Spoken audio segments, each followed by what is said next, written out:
मैंने नरेंद्र मोदी के द्वारा गुरु पूर्णिमा के बारे में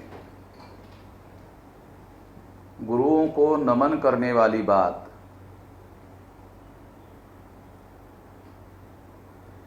नरेंद्र मोदी ने कही, ऐसी बात टीवी वालों ने लिखी थी।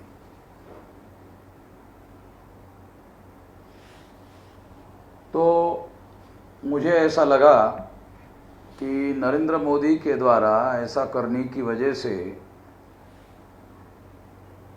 बहुत सारे लोग गुरुओं को नमन करने का काम कर सकते हैं। बहुत सारे लोग दिशाभूल हो सकते हैं।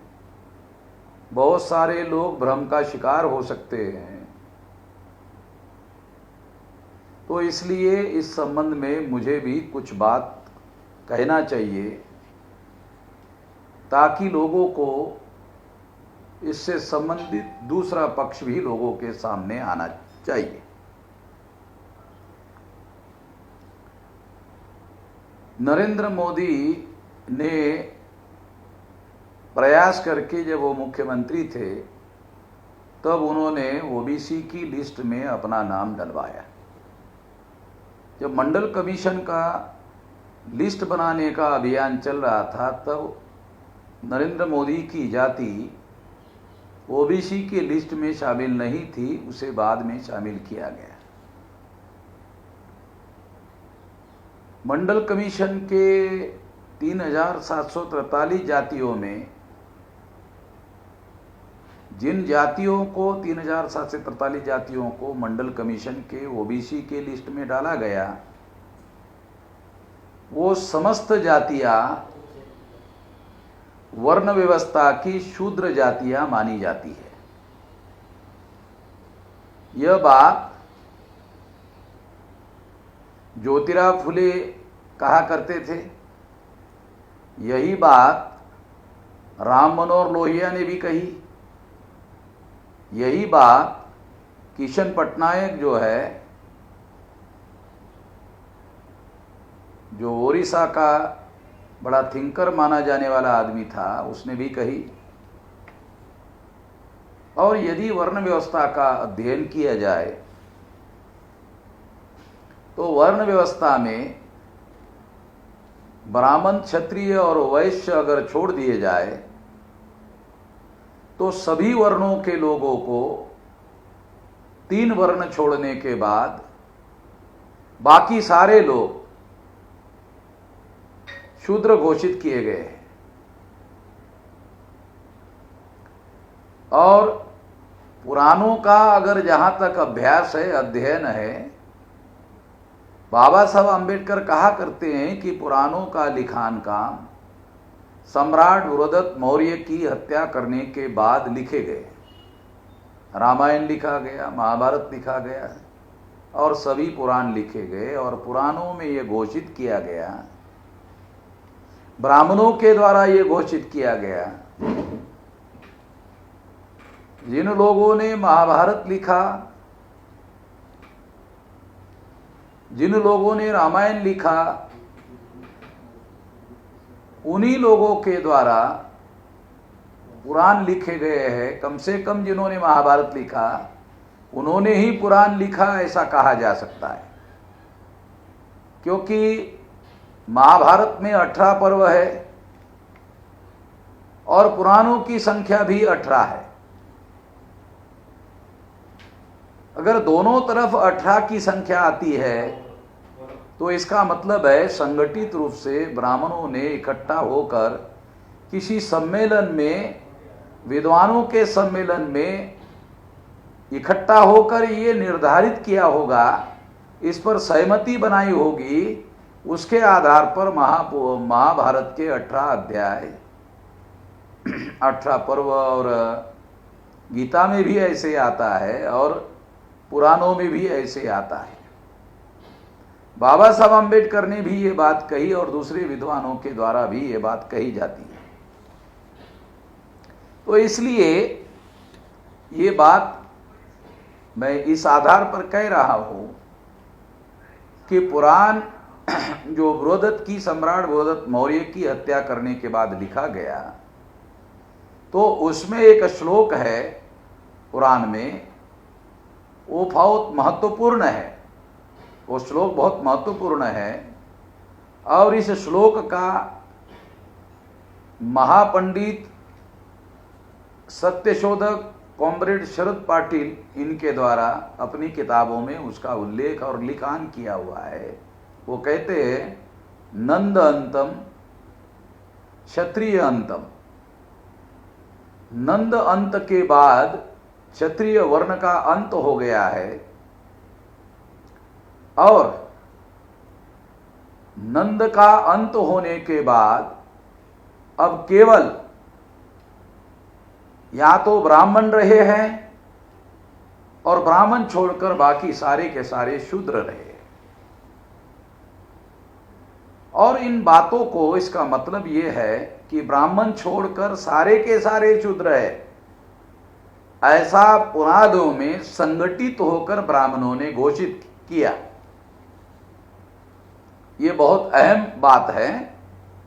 और फिर उसके बाद ब्राह्मणों ने मनुस्मृति लिखी और मनुस्मृति में ये लिखा कि शूद्रों का काम क्या है। तो उसमें उन्होंने लिखा शूद्रों का काम है वो ब्राह्मणों की सेवा करना। तो इस तरह से ब्राह्मणों की सेवा करने के बारे में उन्होंने लिखा और एक खास बात लिखा, मनुस्मृति में खास बात लिखा। वो खास बात यह है कि शूद्र को गुरु बनने का अधिकार नहीं है। गुरु बनने का अधिकार केवल ब्राह्मण को है। शूद्र को गुरु बनने का अधिकार नहीं है। ये बहुत अहम बात है कि जब बुद्ध ने अपना धर्म चलाया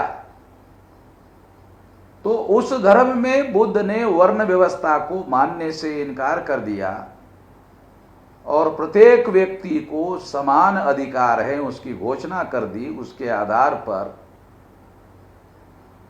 बुद्ध ने सभी लोगों को समान अधिकार घोषित कर दिए। इससे शूद्र लोग भिक्षु संघ में बड़े पैमाने पर भर्ती होने लगे और जब वो भिक्षु संघ में भिक्षु बनते थे तो बौद्ध धर्म में जो भिक्षु है उसको गुरु का दर्जा प्राप्त हो जाता था। तो बुद्ध ने जो वर्ण व्यवस्था का नियम था उसके विरोध में शूद्रों को गुरु बनने का अधिकार बहाल किया था। जब प्रतिक्रांति हुई और सम्राट बृहदत्त मौर्य की हत्या की गई तो ये जो मौर्य साम्राज्य था इन्होंने बुद्ध के विचारधारा को राजाश्रय प्रदान किया था। उसके अनुसार शूद्र भी गुरु बन सकता है और इस तरह से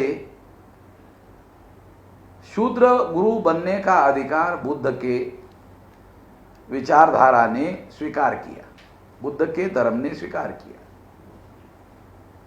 जब बुद्ध के धर्म के विचार के समाज के विरोध में प्रतिक्रांति हुई और पुष्यमित्र शुंग के द्वारा, जो ब्राह्मण थे, सेनापति थे, और उन्होंने पुष्यमित्र शुंग ने परेड के दौरान सम्राट बृहदत्त मौर्य की हत्या की और हत्या करने के बाद भारत के इतिहास में बहुत बड़ी प्रतिक्रांति हुई और ये जो अफगानिस्तान तक जो मौर्य साम्राज्य का विस्तार था और भारत की सीमाएं थी, इस प्रतिक्रांति के बाद में ये सीमाएं नष्ट हो गई, खत्म हो गई।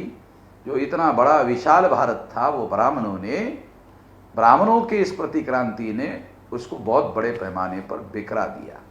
उसके बाद शूद्र को गुरु बनने के अधिकार से, समानता के सभी अधिकारों से वंचित कर दिया गया और इसे केवल सेवा करने वाला वर्ग बना दिया गया, और जिन भिक्षुओं को गुरु बना दिया गया था उनका सामूहिक कत्लेआम हुआ। ऐसे हिस्टोरिकल उदाहरण उपलब्ध है और पाए जाते हैं। इसलिए जिन बौद्ध विहारों में ये बौद्ध भिक्षु पाए जाते थे उनका कत्लेआम हुआ, या जो बचे हुए थे वो लोग अपनी जान बचाकर भाग गए। और इस तरह से ऐसे कहा जा सकता है कि उन पर जो बड़े बड़े विहार थे, बौद्ध विहार थे, संघाराम थे और चैत्य थे और बुद्ध की स्तूप थे, उनके ऊपर ब्राह्मणों ने कब्जा कर लिया। तो इस तरह से मनुस्मृति जब आई तो मनुस्मृति में शूद्रों को गुरु बनने के अधिकार से वंचित किया। ये लिखित दस्तावेज है इस बात का कि मनुस्मृति बुद्धोत्तर कालीन रचना है, मनुस्मृति मौर्योत्तर कालीन रचना है, प्रतिक्रांति के बाद लिखी गई रचना है, ये कहा जा सकता है। और इसके आधार पर शूद्रों को गुरु बनने के अधिकार से वंचित कर दिया गया, और मनुस्मृति ने केवल ब्राह्मणों को गुरु बनने का अधिकार दिया। मनुस्मृति के सिद्धांत के अनुसार जो भारत का ब्राह्मण नहीं है, बाकी सारे लोग जो है शूद्र है, ऐसा पुराणों ने घोषित किया।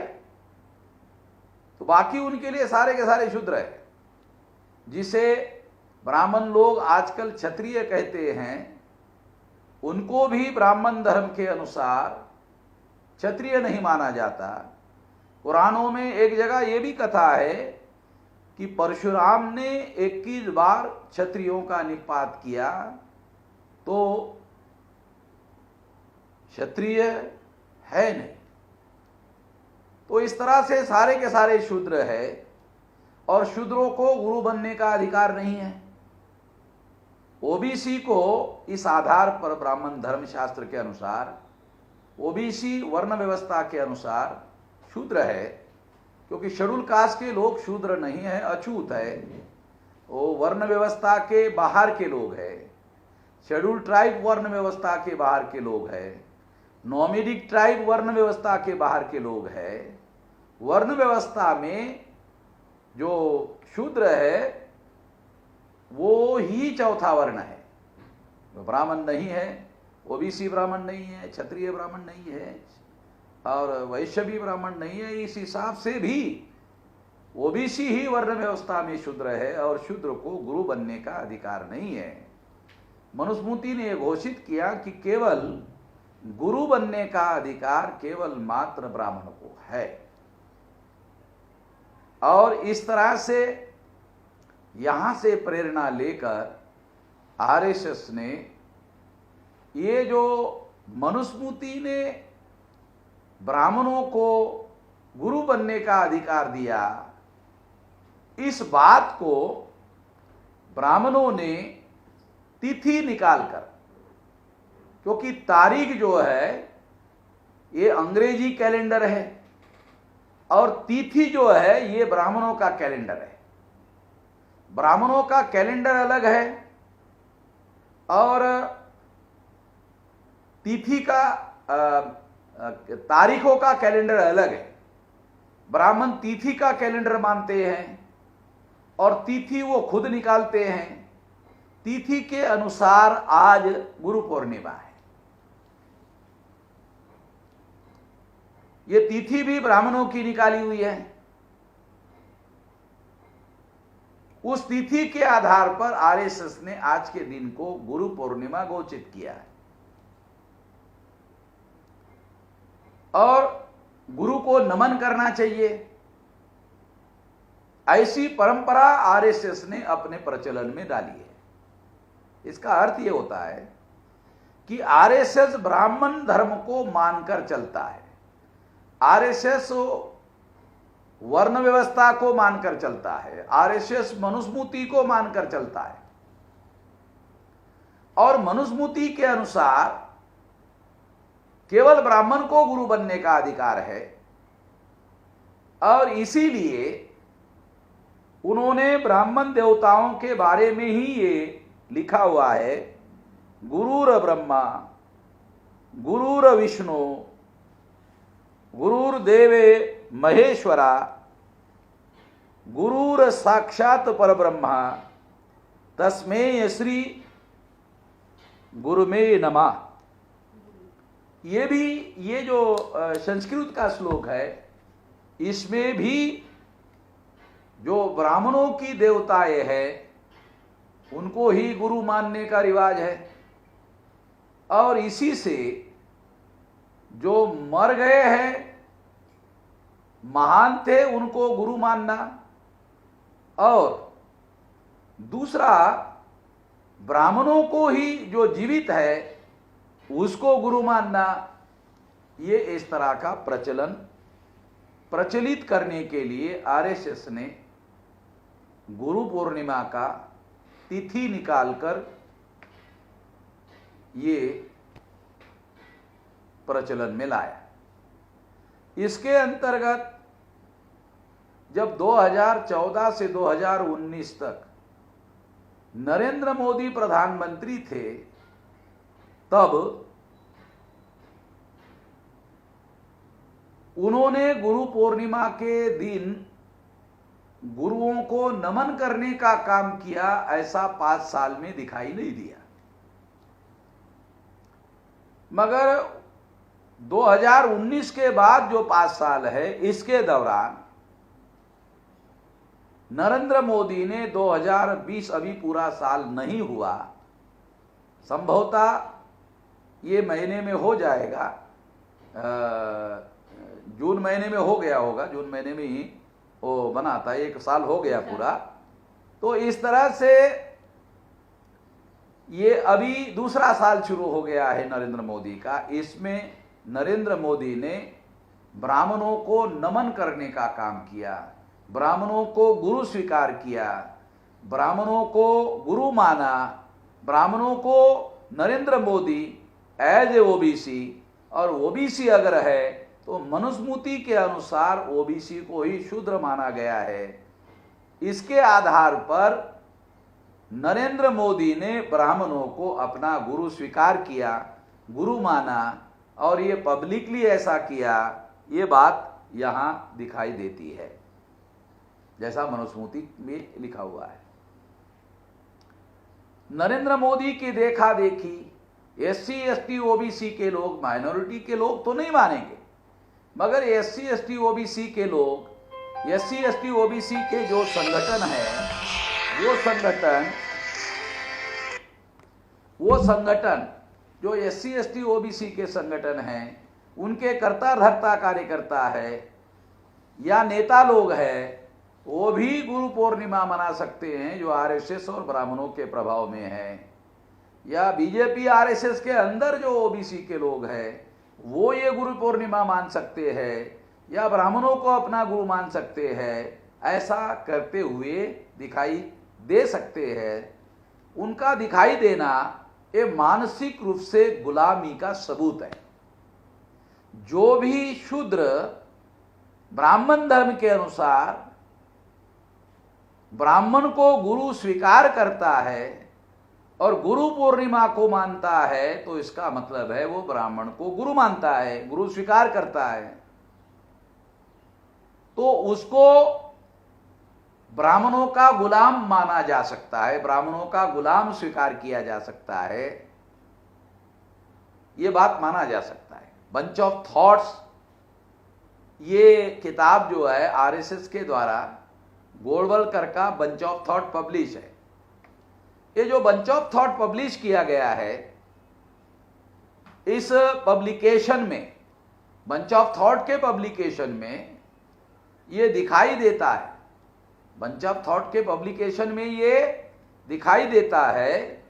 उन्होंने गोलवलकर ने केरल का एक उदाहरण दिया है कि यदि, एक उदाहरण दिया, केरल में एक 8 साल का लड़का उसको बुजुर्ग आदमी, बहुत वयस्कर आदमी उसका दर्शन करता है, 8 साल के ब्राह्मण बच्चे का दर्शन करता है, उसके पैर पड़ता है, तो गोलवलकर ने कहा कि यह परंपरा बहुत अच्छी है, सारे देश भर में इस परंपरा का पालन होना चाहिए कि जो गैर ब्राह्मण है उसको, अगर वो 80 साल का है तो 8 साल का अगर ब्राह्मण लड़का है तो उसके भी पैर को धोना चाहिए, पैर पूजा करना चाहिए।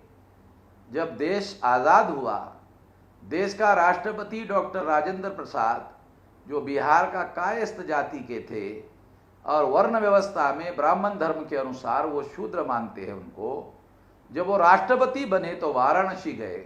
वाराणसी जाकर 200 ब्राह्मणों के पैर धोए प्लेट में, परात में, और उसका जो गंदा पानी निकला ब्राह्मणों के पैर को धोकर उसका कुछ चम्मच पानी जो है धोया हुआ उन्होंने पिए। तो ये बात, इसका फोटो भी बाबा साहब अम्बेडकर के पास था और ये फोटो बाबा साहब के पास था और वो अपने रेवोल्यूशन एंड काउंटर रेवोल्यूशन में उसको छपवाना चाहते थे। वो किताब माई साहेब अम्बेडकर ने गायब कर दिया, वो फोटो भी गायब कर दिया। तो ये एक षड्यंत्र का हिस्सा था वो गायब करना। बाबा साहब अम्बेडकर जवाहरलाल नेहरू को समाजवाद का जो प्रचार वो कर रहे थे उसको नंगा करना चाहते थे, एक्सपोज करना चाहते थे और ये दिखाना चाहते थे कि ये जो आज़ादी मिली है ये आज़ादी नहीं है, ये ब्राह्मणों का वर्चस्व स्थापित करने का कार्यक्रम है, ये वो बताना चाहते थे। और इसलिए ये बात वहाँ बाबा साहब अम्बेडकर ने लिखने की कोशिश की। तो मैं आज नरेंद्र मोदी के द्वारा जब गुरु को नमन करने की बात टीवी में देखी तो मुझे ऐसा लगा कि लोग भ्रम के शिकार हो सकते हैं, लोगों के अंदर भ्रम पैदा हो सकता है, तमाम शूद्रों में, तमाम ओबीसी के लोगों में, और जो ओबी की लिस्ट में नहीं है, और जैसे महाराष्ट्र में मराठा है, ब्राह्मण धर्म के अनुसार ब्राह्मणों ने उनको भी शूद्र कहा है, नॉर्थ इंडिया में जाटों को कहा है, गुजरात में लेवा कड़वा को कहा है, तो ये सारे तमाम इसमें है। बल्कि पुराण तो ये कहते हैं कि ब्राह्मण छोड़ के सारे शूद्र है, ऐसा उनका कहना है, कोई भी क्षत्रिय नहीं है। तो इस तरह से ये एक बहुत अहम बात है और इसका खुलासा, इसकी जानकारी लोगों को दिया जाना बहुत ज़्यादा ज़रूरी थी और ये देना मुझे आवश्यक दिखाई दिया।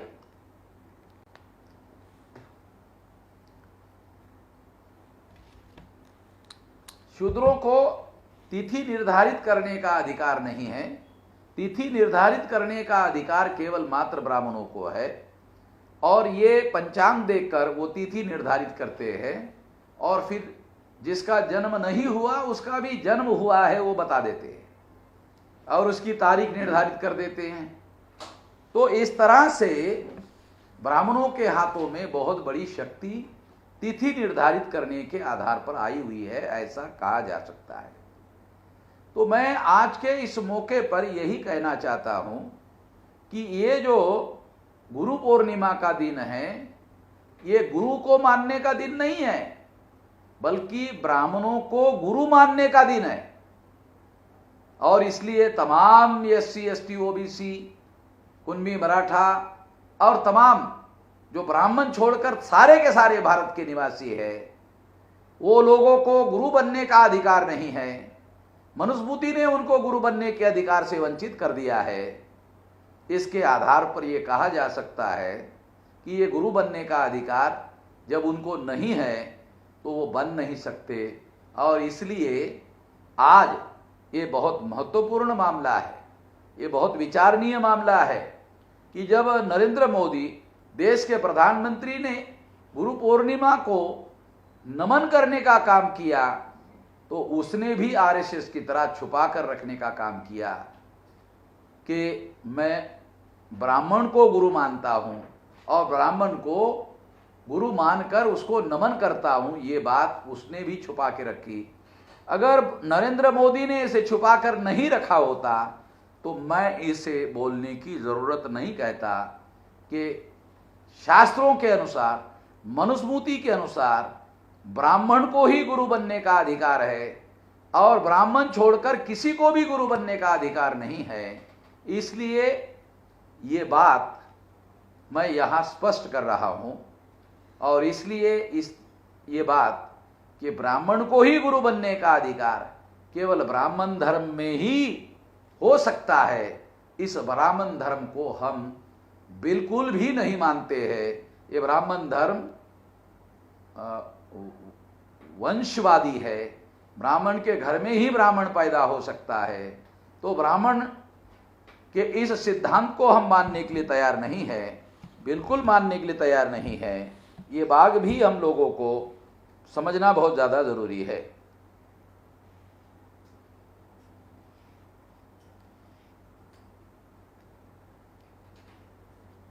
इस तरह से तो बहुत सारी बातें हैं। और रीडल्स इन हिंदुइज्म में भी बाबा साहब आम्बेडकर ने इसके बारे में कुछ लोगों को लिखने का प्रयास किया, गाइडलाइन देने का प्रयास किया है। मौलिक रूप से उस किताबों को पढ़कर जानकारी ली जा सकती है, मगर ब्राह्मण धर्म की महिमा बढ़ाने के दृष्टि से नरेंद्र मोदी का ये प्रयास धिक्कार करने के लायक है। उसका धिक्कार करने के लिए और ब्राह्मणों को मैं ये घोषित करता हूँ कि मैं गुरु मानने के लिए बिल्कुल तैयार नहीं हूँ। ब्राह्मणों को गुरु मानने का, ब्राह्मणों को गुरु स्वीकार करने का मतलब है ब्राह्मणों की गुलामी स्वीकार करने का। मैं इस बात का धिक्कार करता हूँ और इसलिए मैं इस बात को मानने के लिए तैयार नहीं हूँ। बाबा साहब आम्बेडकर ने रेडियो पर जब स्पीच किया तो उस स्पीच में उन्होंने ये कहा कि मेरे 3 गुरु हैं। सबसे पहले गुरु मेरे बुद्ध है, दूसरे गुरु कबीर है, तीसरे गुरु ज्योतिराव फुले। तो बाबा साहब आम्बेडकर ने इन लोगों को अपना गुरु स्वीकार किया। तो बहुजन समाज के लोग और तमाम ब्राह्मण छोड़कर सारे समूहों के जो लोग हैं, वो लोग इन लोगों को अपना गुरु स्वीकार कर सकते हैं। इतने ऊंचे दर्जे के वो लोग हैं, ऐसा कहा जा सकता है। और बुद्धा की तिथि निकालने की जरूरत नहीं है, ज्योतिराव फुले की तिथि निकालने की जरूरत नहीं है, कबीर की तिथि निकालने की जरूरत नहीं है। ये सारी बातें उपलब्ध है और उसके आधार पर हम लोग इनको गुरु मान सकते हैं। आज़ाद भारत में हम लोग अपने जीवन में प्रकाश ला सकते हैं, अच्छा रास्ता ढूंढ सकते हैं, रास्ता निकाल कर आगे बढ़ सकते हैं। इनको गुरु मानकर हम आगे बढ़ सकते हैं। ऐसा कहकर मैं अपनी बात यहीं पर समाप्त करता हूं। धन्यवाद।